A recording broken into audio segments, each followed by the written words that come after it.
There's a spell we've all been under, and most of us don't even know it has a name. It sounds like silence. It looks like shrinking.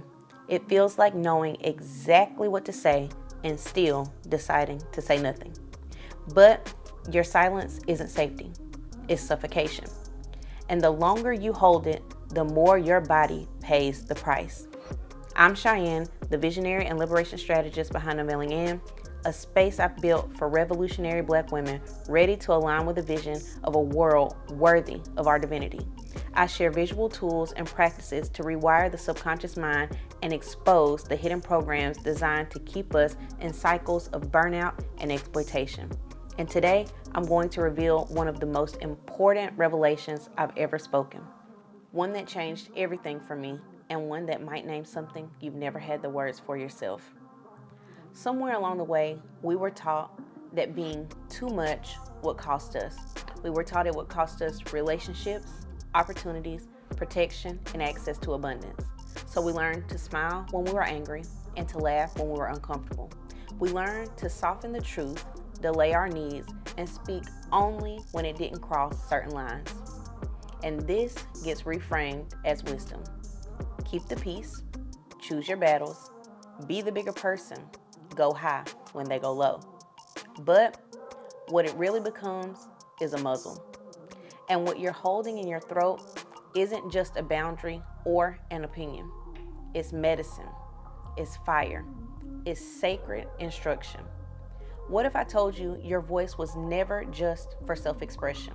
What if your voice is the signal, the thing someone else needs to hear in order to free themselves?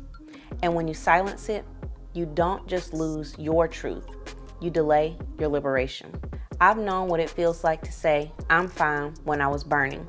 I've held entire revolutions in my chest and swallowed them because I was afraid of being misunderstood, of being labeled, of being too direct, too loud, too angry, too Black. But the truth is, silence was never protecting me. It was protecting the system that needed me to stay quiet. And the moment I gave myself permission to speak, not perform, but speak, was the moment my life started to align with who I really am. So here's the reframe. Your voice isn't too much. It's been too quiet for too long. And now it's not just time to speak, it's time to speak with precision. That means setting boundaries every single time you're disrespected. Sometimes that looks like a clear, firm truth. Sometimes it's the quiet withdrawal of your energy, the kind that leaves systems scrambling for the next host to siphon. Precision means not casting your pearls into the noise. Not everyone is aligned. Not everyone is ready. Your voice is sacred. Don't spend it where it won't be stewarded. So speak with authority, speak with clarity, but also speak with wisdom. Be calculated about when you sound the alarm and where you plant the call to return, because your voice is both sword and seed. Use it to defend your peace and to cultivate the new world that you're calling in. Here's how you begin retraining your voice in the real world. Be on the lookout for moments when you feel yourself shrinking, when you find yourself not saying how you really feel, laughing something off that actually hurt or dishonors you, holding your tongue to keep the peace. That's the sign. That's your body telling you it's time to speak. You don't have to perform or be loud, but you must honor yourself. Say what needs to be said, or choose to remove yourself on purpose, but not out of fear. At the end of the day, I want you to document your power. Write down one moment where you chose yourself. One moment you stayed present in your voice. That record becomes your proof, your reprogramming, your new rhythm. You're not just building a habit. You're building a new identity, one decision at a time. If you're into mantras, here's one that you can repeat until you embody this revelation. Every time I speak truth, I return to myself. Every time I return to myself, the world adjusts. So what does implementing this concept look like in real life? When a coworker takes credit for your idea, speak up, not with rage, but with clarity. Just to clarify, I introduced that concept last week. I'm glad it resonated. When a friend makes a joke, that cuts too deep, you could say, I know you're playing, but that didn't sit right with me, and I'd rather we not go there again. In partnership, when a partner starts to rely on a version of you that's evolving, communicate the shift. I love you, but I'm in a season where I'm recentering myself. I need us to talk about how we share this load moving forward. That's not withdrawal, that's sacred leadership.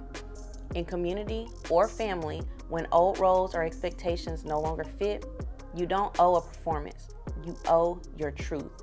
Let your no be complete. Let your peace speak first. Boundaries are a love language for the future. With yourself, when your energy feels scattered or you're tempted to go numb, pause. Light a candle, take a bath, speak life over yourself. Turn up the music and remind yourself of who you are. That moment, that's a homecoming. Standing on business doesn't always mean being loud. Sometimes it's a pivot, a pause, a recalibration. And once you do it, write it down. Revisit your journal and record what shifted. How did you feel afterward? What opened up in your body? Did something around you, even subtle, begin to move differently? It may not be immediate, and that's okay. We were taught by our elders, watch and pray. We're still doing that, but now we watch with intention, and we pray by how we move. Showing up for yourself in a way that honors the divine nature within you, that is a prayer. That's strategy. That is spell breaking. So why does this matter? Because when you start speaking your truth, even in small ways, you start to reprogram your entire nervous system. Neuroscience confirms that every time you honor yourself, especially in moments of tension, you're creating a new neural pathway. You're literally training your brain to recognize your voice as safe, valid, and necessary.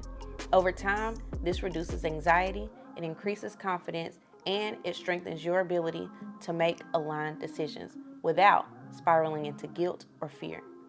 This isn't just spiritual. This is physiological. This is psychological. This is strategic liberation.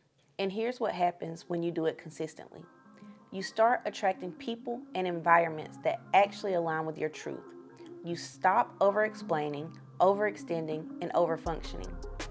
You start noticing doors opening, not because you forced them, but because you're finally moving in rhythm with the life designed for you.